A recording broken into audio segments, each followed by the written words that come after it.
மா ஜாக்கி மாட்டதா போய் மாஸ்க் கட்டுவாங்க போயிட்டு. ஏன்பா நம்ம நாய் ஒன்றும் பண்ணாதுப்பா. மா எல்லாருமே வந்து இதே நம்பிக்கையில நம்ம நாய் ஒண்ணும் பண்ணாலும் ஆசிட்டு போறாங்க, வாக்கி ஆசிட்டு போறாங்க, இதை போறாங்கம்மா. திடீர்னு பார்த்தா பக்கத்துல குழந்தை எல்லாம் போயிட்டு இருக்காங்க, பெரியவங்க போயிட்டு இருக்காங்களே, கடிச்சிடுது. ஆனா இது கடிச்சதுக்கு அப்புறம் நான் ஒண்ணு அதுக்கப்புறம் ஏதாவது பிரச்சனை வந்துருமா? நம்ம தேவையா பிரச்சனை தான் அது. நம்ம நாய் எதுவும் பண்ணாது. இருந்தாலும் அது ஒரு மிருகம் தானே. நான் மாஸ்க் எடுத்து போட்டு போனா எந்த பிரச்சனையும் இல்லம்மா. அதுக்கு மாஸ்க் எடுத்து போயிட்டு. சரி, எடுத்துட்டு வரேன்.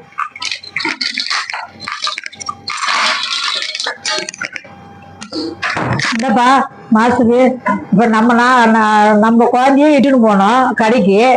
அங்க இட்டுன்னு போகும்போது அங்க நாய், தெரு நாய் கடிக்க வருது. அதுக்கெல்லாம் என்ன பண்றது? இப்ப நம்ம வீட்டு நாய் வளர்க்கறதுக்கு மாஸ்க் போறோமா, நாய் கேள்வி கேட்பாங்க. திருநாய் வந்து மாஸ்க் போடணும்னு வந்து கவர்மெண்ட் தான் முடிவு பண்ணோம். இப்போ திருநாய் போனோம், நம்ம குழந்தை போனோம், குழந்தை கடிக்க வரும். இப்போ வந்து திருநாய் சைடும் போவானமா. இருந்தாலும் திருநாய் சோறு போறாங்களா, சோறு போறாங்கன்னு கவர்மெண்ட் சொல்லிருக்காங்க. இருந்தாலும் பிள்ளை வந்து சோறு போடுறதுக்கு போனா பிள்ளை குழந்தை எல்லாம் போனா கடிக்க வருது. நிறைய பிரச்சனை வந்துதான் இருக்கு. பக்கத்துல போனா அது குட்டியோட நாய் அங்க போனாலும் கடிக்க வருது. திருநாய் அங்க போக கூடாது, சண்டை போடுற நாய் திருநாய் அந்த இடத்துக்கு போனாலும் நம்ம கடிக்க வரும். அதே நேரத்துல பிள்ளைல அடிச்சுட்டு போடுவோமா, கண்டிப்பா ஒரு முடிவு எடுப்பாங்க கவர்மெண்ட்ல. மாஸ்க் அடிச்சுட்டு போட்டு நாளைக்கு வேலைக்கு போயிருந்தேன். சரிப்பா போயிட்டு வாப்பா.